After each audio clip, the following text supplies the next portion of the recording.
Hello and welcome to JoyRide with your hosts, the Metaphysical Moms, Tiffany and Kerry. JoyRide takes you on a spin through all things spiritual and soulful, including holistic healing, energy work, and personal development.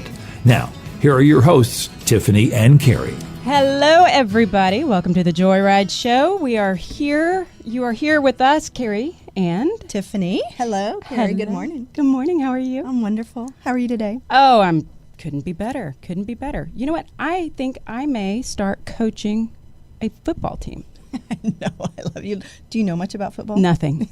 Nothing, but I have 3 boys, so She's got I need the spirit. Well, I have a playbook that another coach for my 8-year-old son You can do it. We're going to come cheer you on. Oh, wouldn't that be fun? Yes. Yes. It's flag football for her 2 boys, and you're going to be great. Oh, it would. I just want to whistle. I want to whistle, and I want to yell. And you need the cute outfit, too. I don't even know what that means. A cute little, ref outfit or coach's outfit. Yeah, we're way overthinking. We'll hook you up. Okay. Well, hi, guys. We are here today with the fabulous Miss Madeline Rinehart. Hi, Madeline. How are you? Hey, guys. Hey, Kerry. Hey, Tiffany. I almost said Tiffany. Tiffany. That's our new name, Tiffany. We're now. Thank you for that. You know, my dad almost called me Kiff. That was almost his name for me. And Kiff? my mother said, no, that's it's a nickname for pot, for marijuana. So she said no. So it was the 60s. But Tiffany, I love it. Tiffany, that's awesome. Okay, so we have this incredible guest, and she has, and I know I always say incredible and fabulous and wonderful, but she really is, and I really feel it every time I say that. I have to say how I found you first, and we will lead up to what you do that is incredible.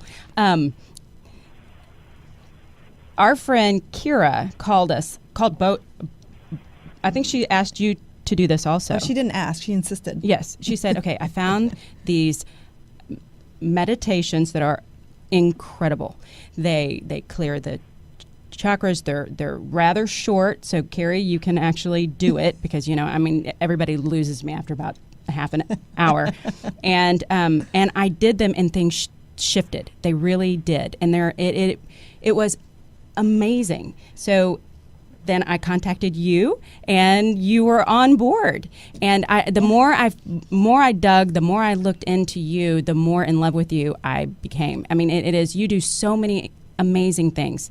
Your meditations, your coaching. You speak to us because we love Abraham Hicks. We love the Course. Course in Miracles. Yes, Tiffany's really that she's the one that told me about that, and that's your base, and so you speak our language. Yes. So so you're here, and you're the meditation queen. I understand. You are the meditation queen, not the princess, but the queen. Yeah, no, that's funny. It was a couple years ago. I was just randomly, after I started putting up my meditations online, I would be getting people contacting me like you guys that it was the coolest thing. It's like we resonated on so many different levels. A lot of it was law of attraction based, and then of course, a lot of people, the reason I got into meditation is because of a lot of stress and anxiety, and I found that I was attracting a lot of people that were wanting help with the same thing. So anyway, the meditation queen really came out, and I have to say this because I feel like it's more valid. The fact that somebody else actually gave it to me, it wasn't just like, I'm the meditation queen, but I liked it. But what happened was a couple years ago, I was contacted by someone over in England who's basically a marketing PR specialist, genius, really smart lady, and she was wanting to set up some events in England, and she was we were just talking, and she said out of one of our conversations, like, yeah, so you're like, she's like, I love your meditations, they help me with this and that, and she's like, you're like the meditation queen. I'm like, ooh, I like that. Ding, ding, ding, ding. She's like, yeah, you should get the domain, get the name, do it now. I'm like, okay. So that's really how that came about. It's funny, how Tiffany just came about. Sometimes things are just born in the moment, and they stick, and then they work, and it's all divine, right? It's law of attraction. I love Exactly. it. Especially coming from England, you have the royal wave now. You need your meditation queen wave. It makes it even more divine. No, thank you. Yeah, it's so true. Well, but you don't. Okay, so I can actually design my own. I mean, you'll actually work with me and you'll record a meditation for me. I mean, that's what, and there are so Custom many different meditations. levels of that. Yeah, it's really cool. It's funny, I had the strangest meditation, and not really strange, but I think that the most unique meditation I've ever designed. I had someone that asked me, because on my website it's like you can choose different music, because people respond to different music. Sometimes they just want more of that, like very subdued, natural kind of sound. Some people want the big, like left to right, like symphonic kind of thing going on in their head. So, anyways, this one person was like, hey, I got a strange question.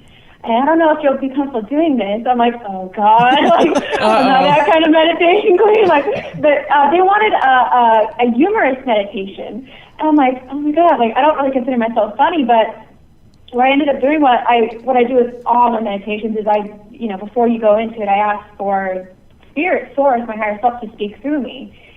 Because, little Madeline only knows so much, but it's amazing too, like when you get into meditation, when you get into that zone, when you just ask for assistance, it's amazing and you let it flow. It really is amazing, like what will come out of your mouth, and half the time I'm like, where did that come from? But anyway, so I did a unique meditation, and I was just like doing F-bombs and like all this stuff, like, and it worked, but it was and he loved it. But yeah, so with the meditations, what I found is that people, with his thing was that he wasn't able to quiet the mind through normal means. Like, he's like, every time I try to sit down to a meditation and they say relax and calm, I get, antsy. But I find that when I'm listening to something that's funny or something that's really engaging, like I'm in the zone and I'm calm and it actually lifts my vibe and da-da-da, I'm like, yeah, okay, that makes a lot of sense, actually. I find that when you can really personalize meditations and hear the things you want to hear, get the music you want to listen to, or make it humorous or make it stupid or make it more, some people love it. Like I've had, people order meditations that I'm just constantly talking. I have a narration, then I have the subliminals, and I have layers and layers of talking, and to me it's like a wall of sound. I'm like, whoa. But I guess for them, that's how it gets through to them. And other people want very spaced out narration. They want me to speak, and then they want a lot of silence. And you'll see, like, too, with a lot of my meditations online, it's like I'll get mixed reviews. I'll get some people that are like, I love it, and then some people are like, too much talking, or some people are like, it's too fast, and some people are like, too slow, or, so you can only do so much, with yourself. When you work with others, and when you can personalize it, you can really give people what they want. I love how you meet everybody on their level, and there's no right or wrong. It's just whatever works for you and your brain and your stage of life. So your website that you can get all this on is MadelineRinehart.com, and that's Madeline. Rinehart is Rinehart, heart without the E.com. And that's where they can log on and connect with you. And the meditations, the custom meditations are just one of many offerings that you have here. So we're going to spend this whole hour talking about how you got there and all the things that you've learned, and it's so cool. Yeah, we sort of just dove right in. I'm sorry. I pushed you in, but it is... Go for it. I know, it's fun. I love it. Well, and I really do want to talk about that, because I know that the binary, the layer that you can't quite hear... binary beats? Well, sort of.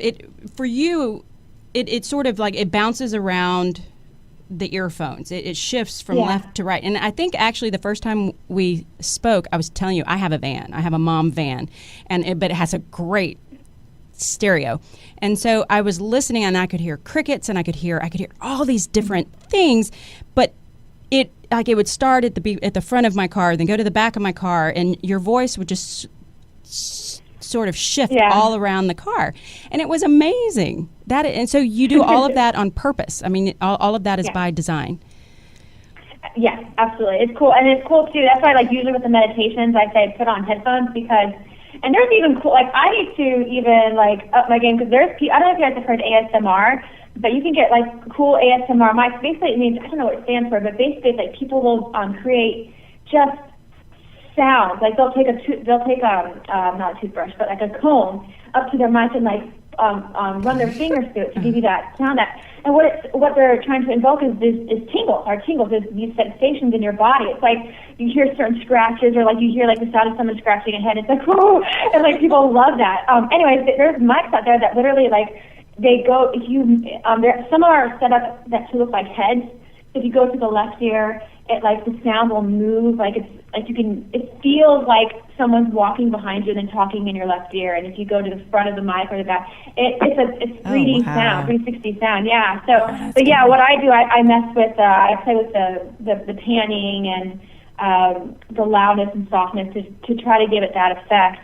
Because I just think it's so cool. I remember seeing years ago someone they were an ASMR specialist, and they were doing a Reiki session, an ASMR Reiki session. So they were trying to invoke all those feelings you get from a Reiki session just via sound. So they had, in the video, they pretended that you were the one laying down, and they would go around your body, and if you just closed your eyes and listened to the sound, it really sounded like she was walking to your feet and then walking up next to you and then whispering in your ear, and that just gave you chills. I just remember thinking, God, that's so cool. So it is definitely a concerted, conscious effort to give to add a little dimension, more than just hearing stuff, but really like feeling like something's going on, like playing with sound. It's almost like a visual thing too. It's like you can just like see, you can really connect with sound in different layers, and like however your mind processes energy, because sound obviously is just a form of, is an interpretation of energy.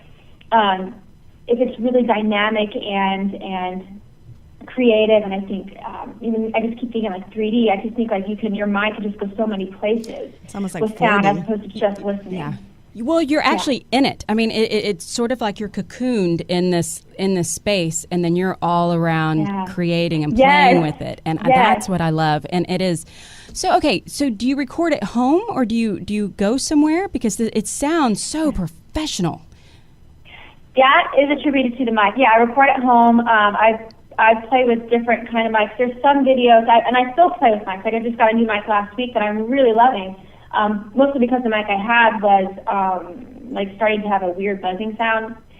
So that was a little bit irritating. But yeah, I think some of the meditations I had, and I don't have it anymore, but I had this really professional mic, and it was for soul linking. I think for the chakra one, that was my high-end mic. That one I actually rented, because it was like a very expensive mic, and eventually I'll probably get that. But what I'm finding now, I'm coming to an intersection of efficiency, durability, cost effectiveness, something that really works and is practical that I can carry with me on whenever I travel. And so yeah, it depends. Like if you can invest, for those people that are wanting to create meditations, or if you want to create your own meditation and you find that you respond better to more quality sound, play with mics, and different mics will bring out different parts of your voice too.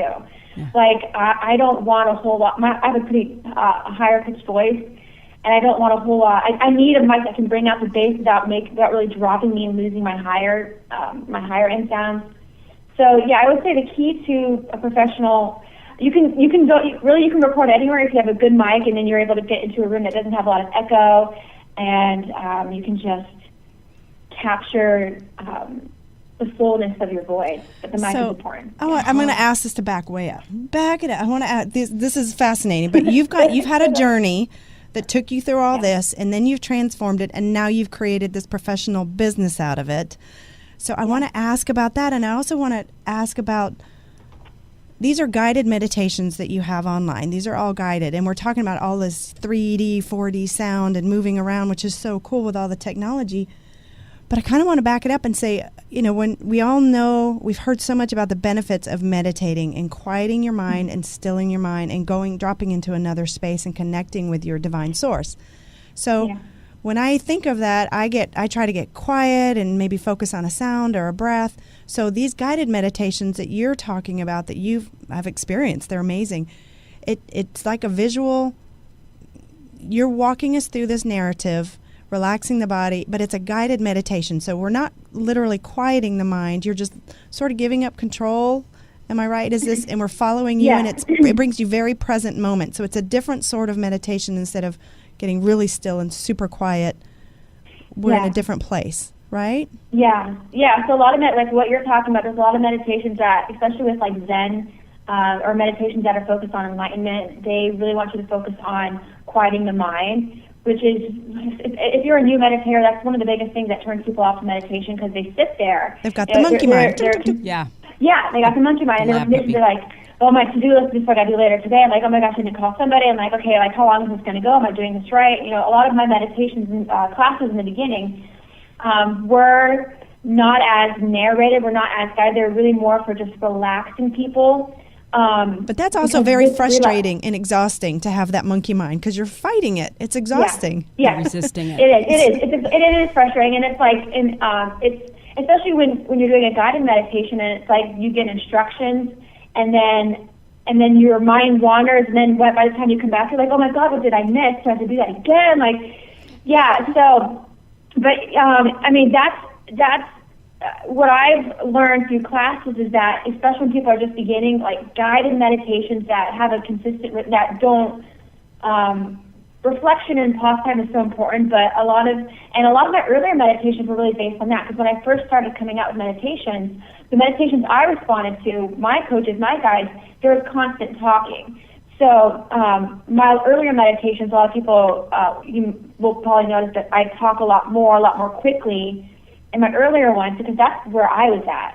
And it helped me not wander too much. But as you get more immersed in meditation, as you get used to focusing on a voice, on a word, as you get used to being still with yourself and letting the mind do its thing, and then noticing what it is, and then being able to come back and say, okay, I love, one of the techniques that I love is seeing, like, when you have a thought pops up, like detaching from the thought and like seeing it as a cloud that just kind of like wanders away, or like as a car. If you imagine your car, another technique was, if you imagine all your thoughts as like cars on a highway traffic, like just you can just detach from it that way and let them drive away. That's another good technique. But coming back, I would say what I've learned to incorporate is really being able to bring someone back to me. So I find that constant presence, that voice with guidance is really important. Eckhart Tolle has some good meditations. So a lot of his meditations, when I tried in the beginning, I got really frustrated with, because he does a lot, and he's calming. His energy is really calming in and of itself, just kind of hearing his voice. And I don't know if you've heard his... he speaks very slowly, yeah. He's very slow, and sometimes he won't start for like a couple minutes, maybe 5 minutes. He'll just sit and you're like, awkward. Okay, like, yeah, so then all your stuff's coming up, like, let's go, like, and it's like, and then you got to come back, like, whoa, okay, relax. So I think that's a tactic. I think that's purposeful. Is when he does that. But for me, I find that I will lose people if I try to go there. If I try to get too quiet too soon, or too zen too soon. I find that people, like with the comedic meditation, they want to be not stimulated, but they want something that's going to engage them and keep their attention, because otherwise the mind's always wanting to think about something. That's how the brain's never not going to think about something. That's how we're designed, and trying to force it to do something that it's not designed to do is going to be a forever frustrating task, because our brain is designed to think. The question is, we want to be able to control, not be controlled by what it's thinking, being able to either really manage it or redirect it in a focus that we, law of attraction, we want to be able to focus on things we do want, not things we don't want. So the skill of being able to master where your mind goes and what it grasps onto and what what rabbit hole goes down to is really a skill, and it's something that's going to come. I think it's super important now, especially that things are speeding up. And I'm sure you guys are seeing, you think of something, and I know, like, the past week for me has been just wild. Like, last week I don't even know how it came to me, but I was thinking of, I was looking at Celine Dion, My Heart Will Go On. I was listening to Celine Dion song. It's like, I was in that zone. I was like, and then the next day I went, like, thrift shopping with my mom. My mom loves to go thrift shopping, and she loves it when I come with her, because she loves finding, like, little hidden gems. Like, we'll get, like, Vincent Camuto, like, or she loves, like, Talbots, or whatever. So we'll find, like, little gems. Anyways, I was thrift shopping with her, and there was a Titanic. I came across the Titanic DVD, like the old, the original with Celine. I'm just like, because I was just listening to that song for that soundtrack, and like the past few years, I kept seeing Titanic, and I guess there's like, I don't know. So it's going to be important to really be able to control what you think about, because we are manifesting a lot more quickly. We are. Oh, that's amazing. Yeah, no, we really are, and so many distractions. So it's so important to focus. I want to come back and talk about the importance of why we should meditate. Okay. All right, we're going to take a short break on JoyRide and be right back with Madeline Rinehart.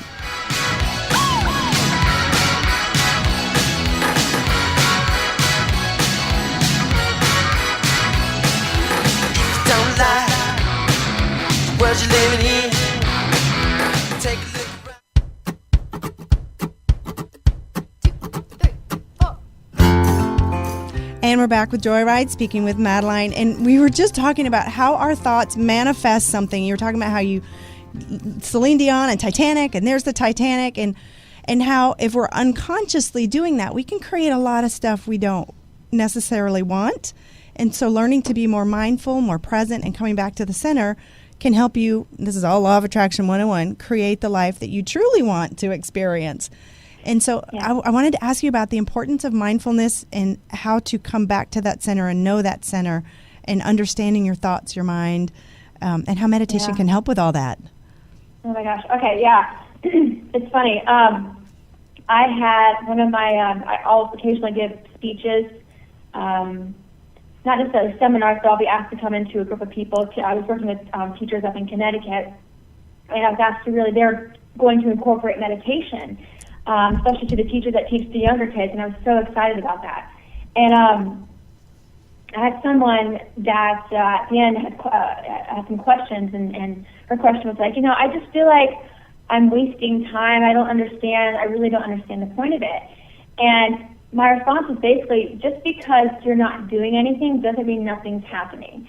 Like you said, we are always manifesting. We are always bringing to us, whether we like it or not, a match to what we're being, to what we're thinking, to what we're doing.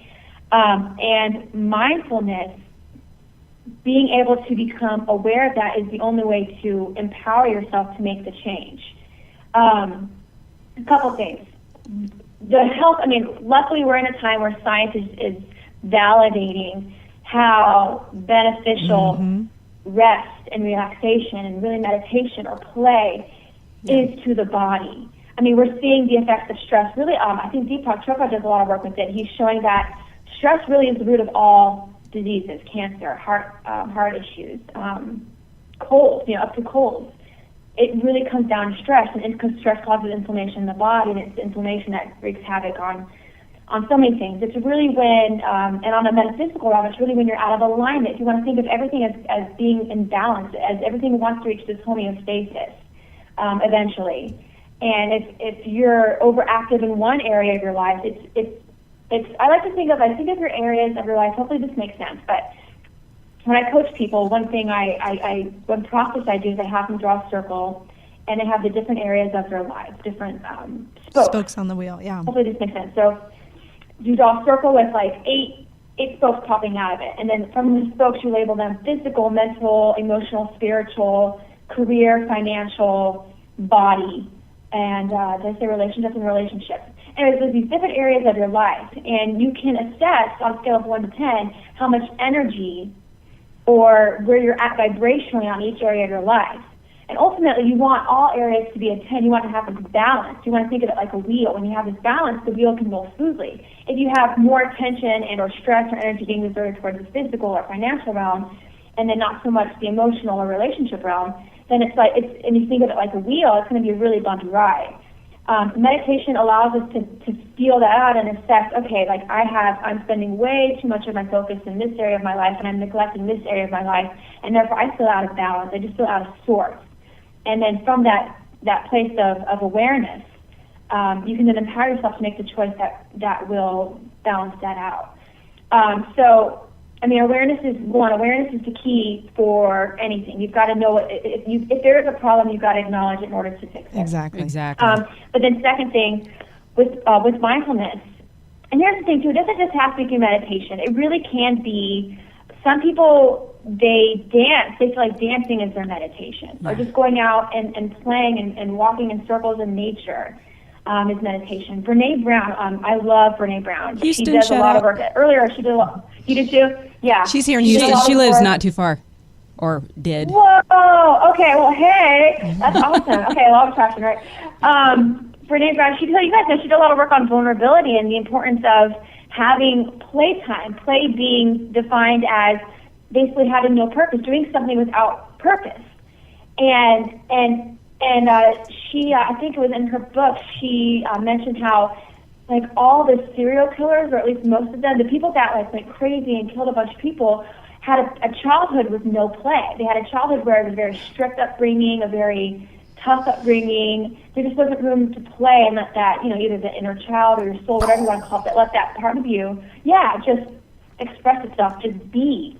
So there is, whether we realize it or not, no purpose play or just resting and relaxing actually does have a purpose. And it doesn't mean scrolling Facebook, though. That doesn't count. No, the digital, have the screen Okay, in your face doesn't count. But fair enough. I mean, if what does it look like? I mean, does it look like you're just sitting there? Can you just lay down? Can you do something that's mindless, like play physical solitaire? I mean, what does play without purpose mean?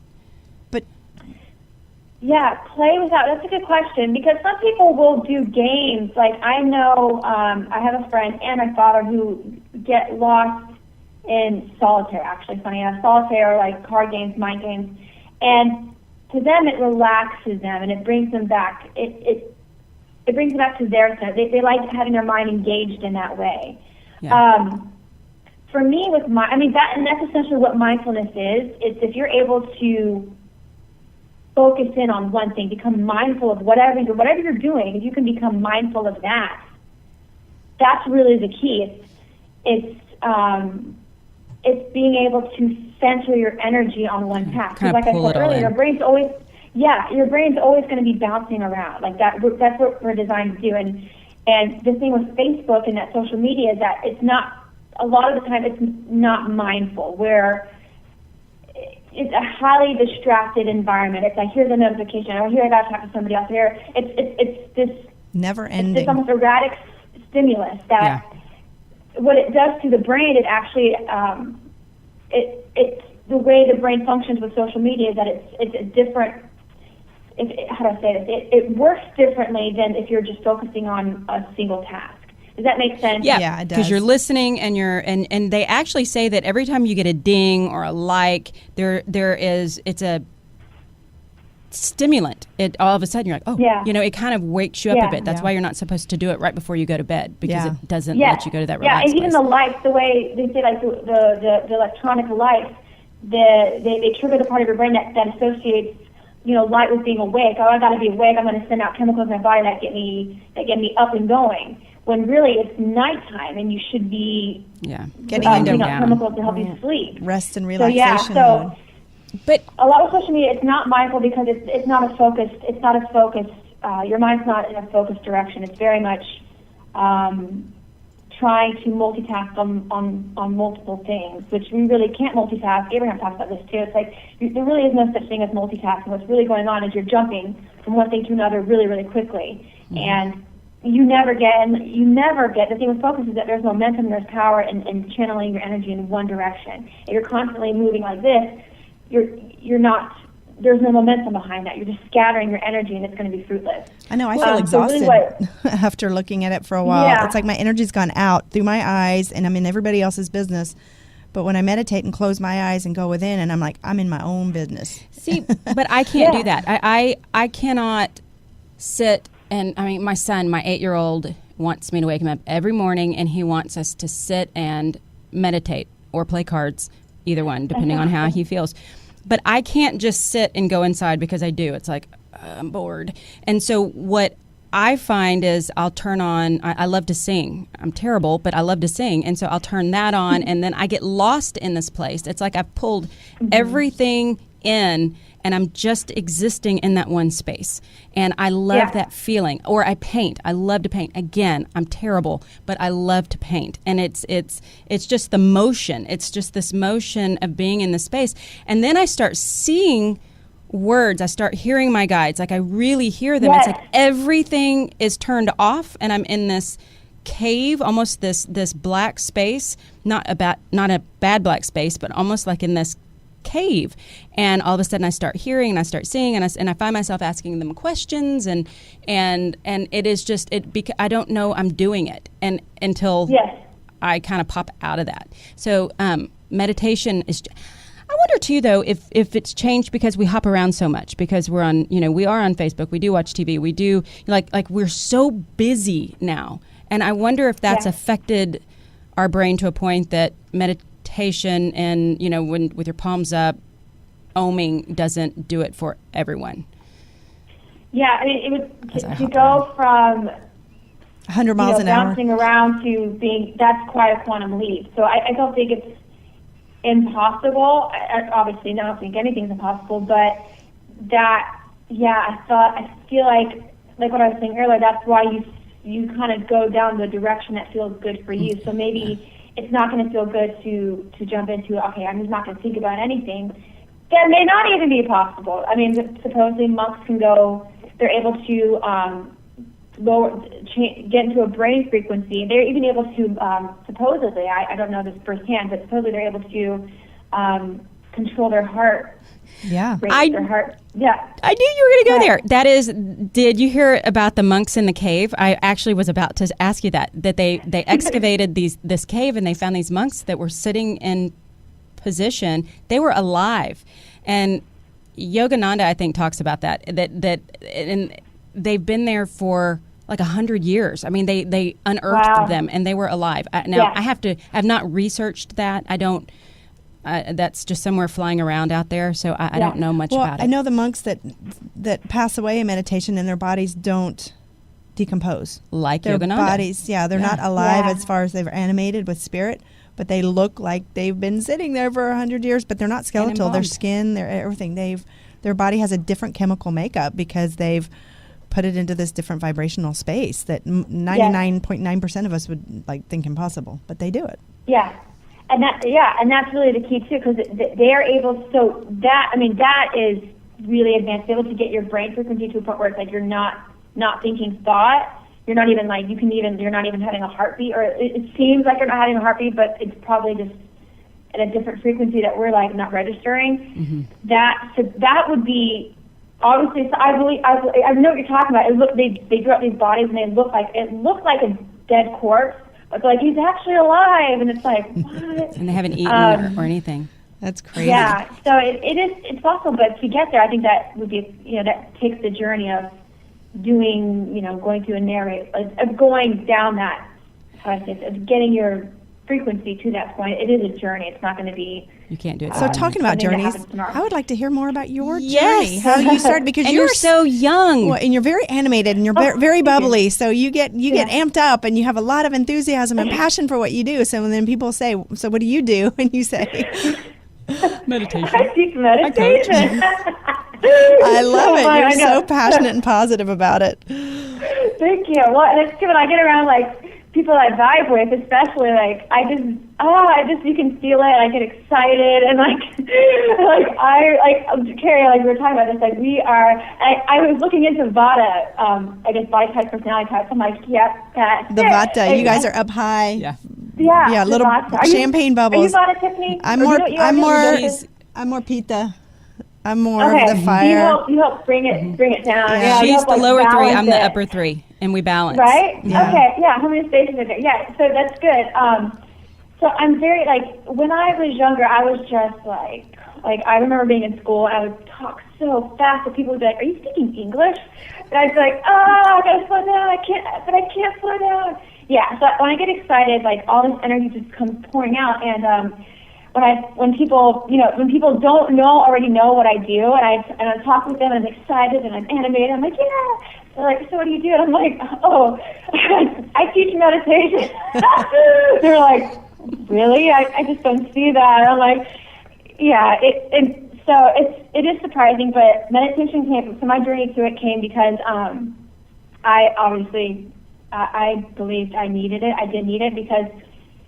When, like I said earlier, when you have, especially when you have so much energy and you latch on to a negative thought or a fearful thought, it's very easy for the energy to become destructive instead of constructive. Mm-hmm. And that was, I would say, about 10 years ago, that's what was happening to me. I was in a space where it's I was about to graduate from college and I had no idea what I was going to do. I was always told, follow your heart. And my heart was always at the time was with theater and performing. So and I always thought too, since I was 15 years old, since I first landed the role of Annie in my school's production of Annie, I was like, that's it. I'm going to be, I love this. I love performing. I love the stage. And I just thought it would just happen. And funny enough, back in those days, I actually did have a lot of attraction moments before I realized what they were. And just in my gut, I always knew, I'm going to perform. This is what I'm going to do. I'm going to, go on American Idol, and then they'll find me, and that's it. well, that never happened. And then I never thought about college. And then when college came, I'm like, oh, shoot, I got to go to college. And then in college, I still stuck with the theater program. So anyways, I studied theater in college. And by the time I was time to graduate, I'm like, nothing had happened. I really thought by then, like, I'm not going to have to think about, real world stuff. Like, something's just going to happen for me. And it didn't. And so at that point, I'm like, what am I going to do with my life?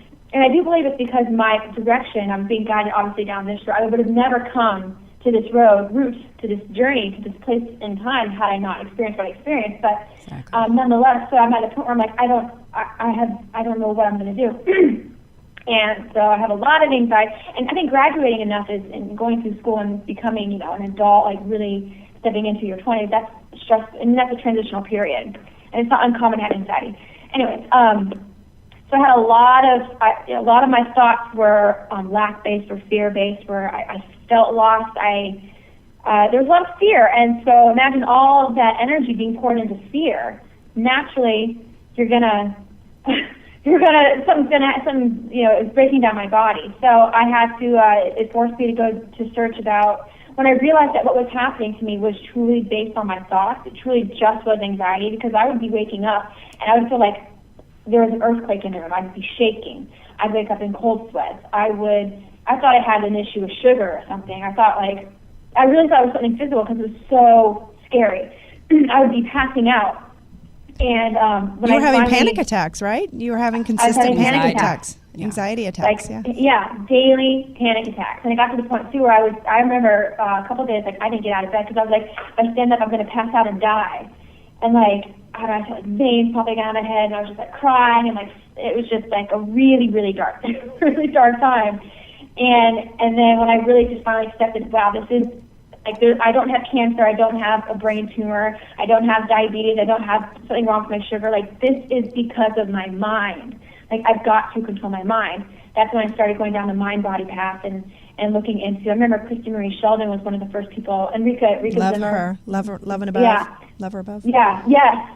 And I just when I came across that, it was like I was like a magnet. Mm-hmm. I could not get away, and it sent me down this path to law of attraction, where it was like I came across this course by Christy Whitman for getting certified as a coach.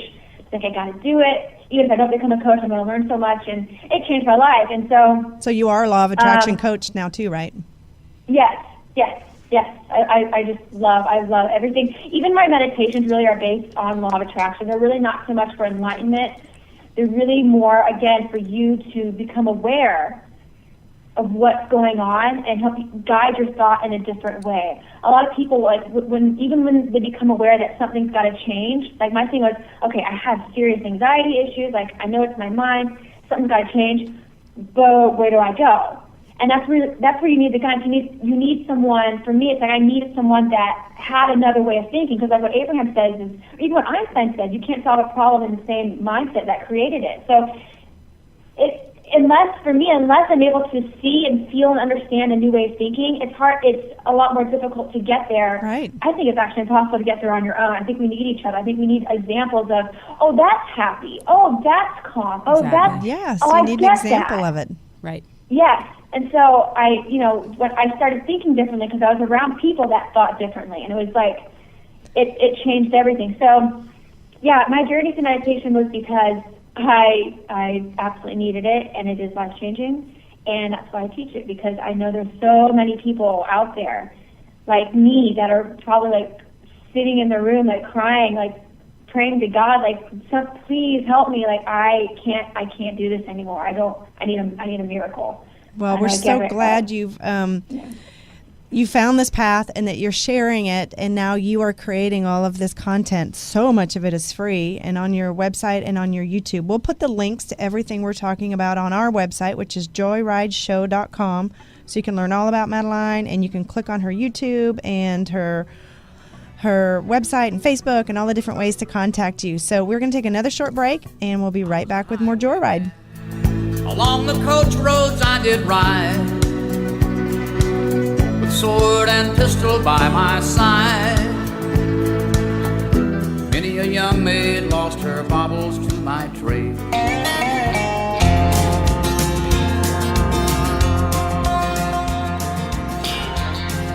And we're back with JoyRide, speaking with Madeline Rinehart. And I think it's so cool that this, I don't know what I'm going to do, and all the anxiety that it created actually gave you what you're doing.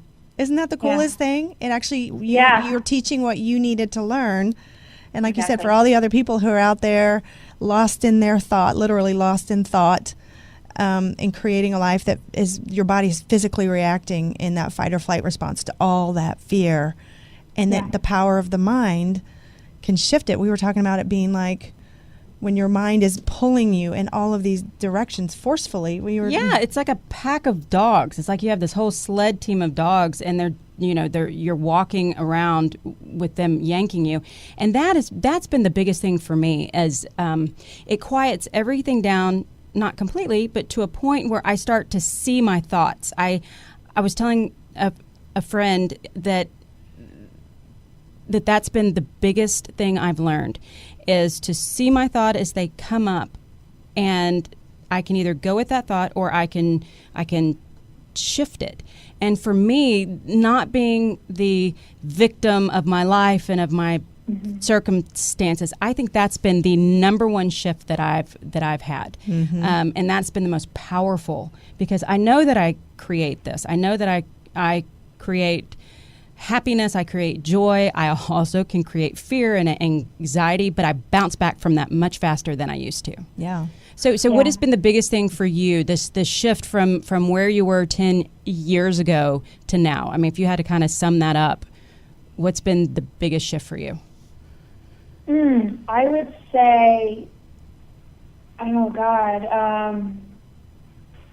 awareness, just true awareness of what I'm thinking. I had no idea what was going on within me. I had no idea how even tense I was. Half the time, like when you're stressed and you're anxious, your body, like you're constricted. And you don't even know it. Like you don't even know it until you release it. And then you're like, oh my God, I had no idea. I was so unaware. I was so unaware of my body, my mind. Well, and that's how powerful our mind is, and we just don't know it. That pack of wild dogs, if you train them, that can be your most powerful they get fetch you dogs and allies and protectors. But they're not. They shouldn't be in control. You in control of them. So understanding and being it's like a bobsled team. You say it's not control, but it's being more aware and have a lot more discernment over where you put your attention. And that's classic Abraham Hicks. If you choose, if you're looking at something and it doesn't feel good, choose a better feeling thought about it.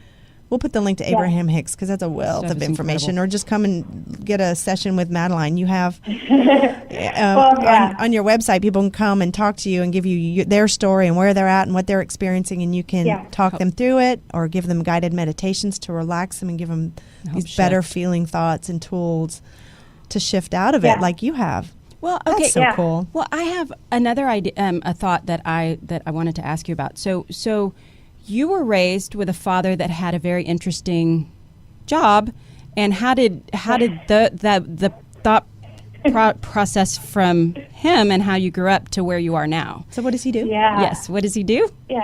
So my dad's a pastor. Okay. And I grew up and it's funny, I always grew up in the Methodist church. He wasn't a pastor. He has not been a career pastor. It was something he was always passionate about and always involved in the church. But I'd say in the last about 10 years ago is when he started preaching. But he was always a preacher. But I definitely had a very religious Christian Methodist upbringing. And one of the things that actually validated law of attraction for me was that every single teaching that Abraham teaches is validated by what Jesus taught. Absolutely. Ask and you shall see. Yeah. And I don't want to go too much into like Bible passages, but it's there. It's validated. It's spiritual teachings, and I think so much of the meaning is not understood because it's like you don't understand what you don't know. Like what I was saying earlier, if you're the same thinking that caused the problem can't find the solution. You got to change your thinking. But a lot of people are still stuck in the old way of interpreting. And I guess what I'm trying to say with that is that, yeah, so I grew up, I would say I do have a resonance towards Jesus and Mary Magdalene and Mother Mary, and wanting to understand those people, but I want to understand them on a different level than as deities. I think a lot of what goes on in the church is that these people are elevated to a status that's unattainable, that's unreachable, that's not understood. You know, for me, it's like, how can I understand? You're telling me that this man is basically not like me at all, that if I just believe in him, like, then I'll be saved. But that doesn't save me, because it didn't save me when I was having my anxiety attacks and panic attacks and passing out and thinking I was going to die. Like, that mere just believing in someone else didn't save me. It was me understanding what was being taught and me going on that journey myself. And I'm not here to bash Christianity, but yeah, I would say that it helped me. My upbringing with that really helped me. I appreciate it because I feel like I understand Jesus in a different way. I'm right there with you. And the Course of Miracles, which obviously we both are students of the Course of Miracles, is believed by Helen Sharpman to be transcribed by Jesus. And to me, that is his teaching, his fundamental teaching. And it's saying everything the Bible says, but without all the stories and the allegories and the 2,000-year-old language. It's just so clear, and it's beautiful. I mean, we could do 10 shows on Course of Miracles because there's so much information in it. But if that rings, I'll put links to our website, but JoyRideShow.com will put links to how to get a hold of that, A Course of Miracles, because it's... You know what's funny, though? With my dad's church, sorry, I thought I do see, like, I've introduced Dad to, my father watches my work, and he gets it. Like, he's not, I wouldn't say he's a law of attraction person, whatever. Like, he has his, you know, he thinks, he groups it in with New Age, and he has his own opinion of, like, New Age. He's like, these people think that they're gods, and this isn't right. And I think part of him probably worries about me. But the more and more we talk about this, he's starting to implement meditation with his church. And but he's had to ease it in. He doesn't just come and say meditate and be zen. And he'll, like, during a sermon, he will have people go into meditation, but it's always like incorporating Jesus or the Bible somehow. But people are doing it, and actually they're setting up a meditation room in his church too. Oh, look at you! So I'm like, okay, progress. This is good, because ultimately, I think there's a lot of people that are, they go to church, especially his church. There's a lot of older people, and they're suffering, and they want help, and they want that comfort. Yeah, and healing. Some of them really get that with the church, but for me, it's like, give them something. Don't just give them a Band-Aid. Like, they give have them something they can ability. do. When it's a physical experience too, it's And not they just a take mental control. understanding. It's a physical embodiment of it. That's inspired. You are in spirit. Right. Yeah. Yes, exactly. Yeah. And that's he has the opportunity. I think, like, especially with his situation, is he has the opportunity to really help. I would just love if there's a new I would truly love if there's a new conversation around what a lot of these teachings were trying to convey. Right. And what that really means for us in present day circumstances. And you know what's funny, actually, before I came into Abraham, while I was having all this, like, panic, I remember reading the Bible and, like, praying, like asking God, this doesn't make sense. Like, if you're this infinite, all-powerful thing, and you gave us a person 2,000 years ago to help us, surely you can create one more person to help us now. You know, surely there can be, like, please, God, there's got to be someone today. Jesus said, you will do all these things and more, you know. Right? Yeah, exactly. Like, throw me a bone, like, give me, like, I don't understand this, you know. And then I swear to you, it was probably like a week or two later, I came across Abraham. Yeah. There's your bone. Like, there's your bone. And there was my bone. I'm like, okay, and I understood. You go back and read the Bible, it's like, oh. Well, you know, all the great traditions, Hinduism, Buddhism, they all have an element of going within and knowing, be still and know you are God. They all have an element of be still and connect with your own spirit.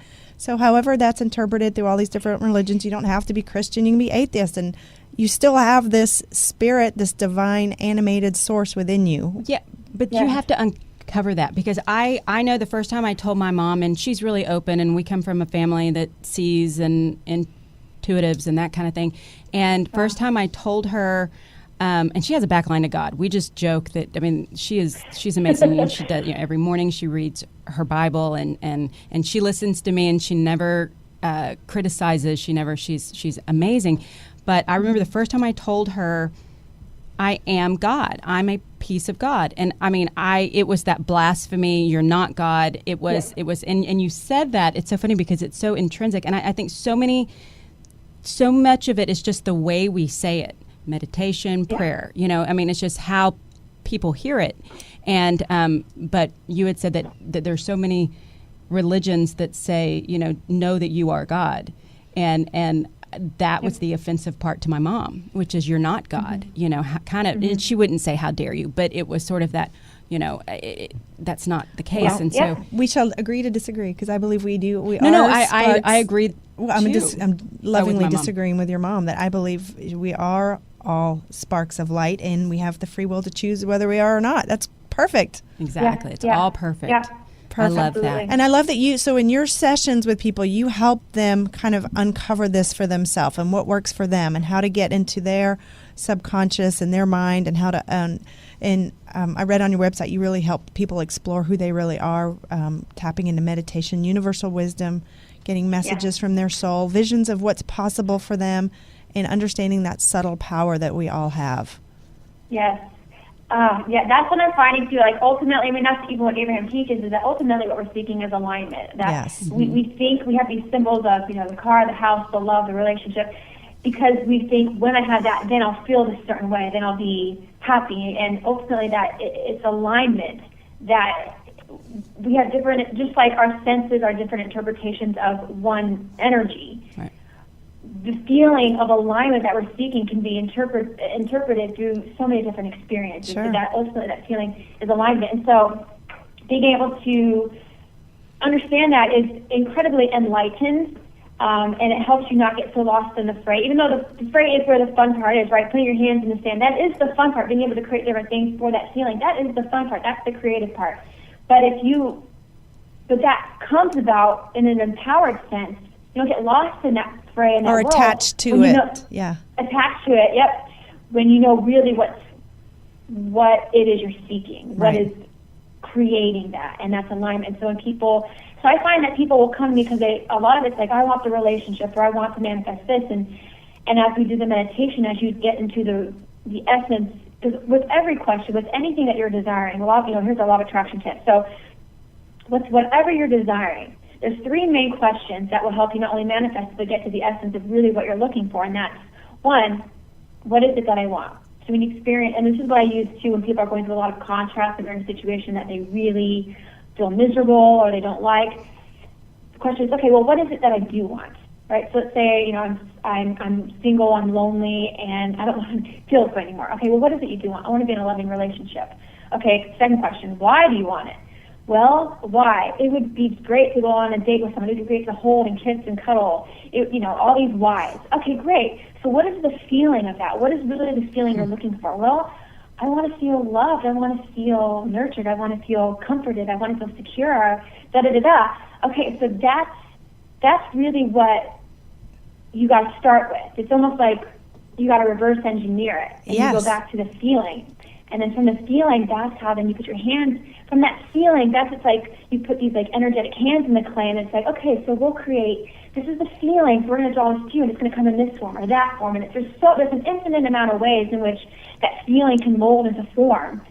But it starts with the feeling. And so working with people through meditation and with law of attraction coaching, that's really the essence of all I do. It's really putting them back into alignment and getting people to uncover, to kind of wipe away the fray. Like, I want, they think they want all this other stuff, but it all really stems back to core emotions. So that's really what everyone's seeking, whether they realize it or not. I know the feeling of it. That is amazing. And so you have, speaking of alignment, one of the meditations I've loved on your site are your chakra alignment meditations. And we've only got a few minutes here. I know we could do a whole show on this, but you can connect with the different energy centers in your body and help realign them. And they all correspond with organs in your body and different experience. Like the throat chakra is all about speaking up for yourself, or your root chakra is all about, your connection here with the planet and so for those who are interested, you not only do the individual chakra alignment meditations, but you have a nice quick one that does all of them, which I love that meditation, to help you feel that alignment within yourself, balancing all those different areas of your body. I love sound because, one, I have my background, obviously I have that theater singing background, so I could incorporate a love for singing. But, with the law of resonance, and it's the same thing with being around, when you're around high vibe people, either you're going to have to, if you're low vibe, you're going to have to raise to meet them, or if they're high vibe, they're going to have to lower to meet you. You have to create resonance, otherwise you don't come into contact. That's just how, that's law of attraction 101, that's law of resonance. So same thing with if you have, they say that if you have two guitars facing each other and you pluck the E string of one, eventually the E string of the other will start to resonate. Yeah. That's how our universe works. So with sound, again, sound is just an interpretation of energy, of vibration. So and this is, ancient, I didn't come up with this is ancient teachings, but the chakras, the different areas of your body have different chakras, which are represented by different colors and different sounds, right? Different interpretations of that energy. So what you can do is, if you're feeling any kind of out of alignment, any kind of wonkiness in your body, and you're able to, and you can go through all of them if you don't know, but if you're able to kind of locate, okay, like I feel really insecure and fearful, that's my root chakra. A good way to shortcut, instead of maybe going through coaching or going through a whole series of thought affirmations, a really quick and easy way to build to help heal that, align that, is to match up with the sound of it. Hopefully this makes sense. You can match up with its core sound, its healed sound. So with what you're talking about, what I would do is there's certain notes that are associated with the different chakras, and if you can sing that, or at least listen to it, be around it, it will start, through law of resonance, you will begin to vibrate with that healed sound, and then therefore create healing in your body. Yeah. Well, we're about out of time, and I really want to talk really quickly about the new program you're coming up with that should be out in a few weeks. Okay, yes. So really quick, next week, I put out a poll. I was like, hey guys, what do you guys want me to talk about? And I literally just got an overwhelming, I put out a poll last night, because I've been creating a meditation series. I was guided to, and it's something I was guided to create a meditation series about how to connect with your spirit guides and your higher self. And I'm like, okay, cool, this is my next step. But then, a week and a half, I was like, well, maybe people really want to hear about relationships. I really wasn't sure. So I put out a poll last night. Literally 99% of the people came back and said, I want to connect with my spirit guide. Teach me how to do that. So I already started creating it. Next week I'm going to begin the free YouTube series at my YouTube channel, youtube.com/theheartspace, HART, not HE, whatever, Heartspace. And it's going to be a little bit of teaching and guided meditations to help you connect with your higher self and spirit guides. Oh, I can't wait for that to come out.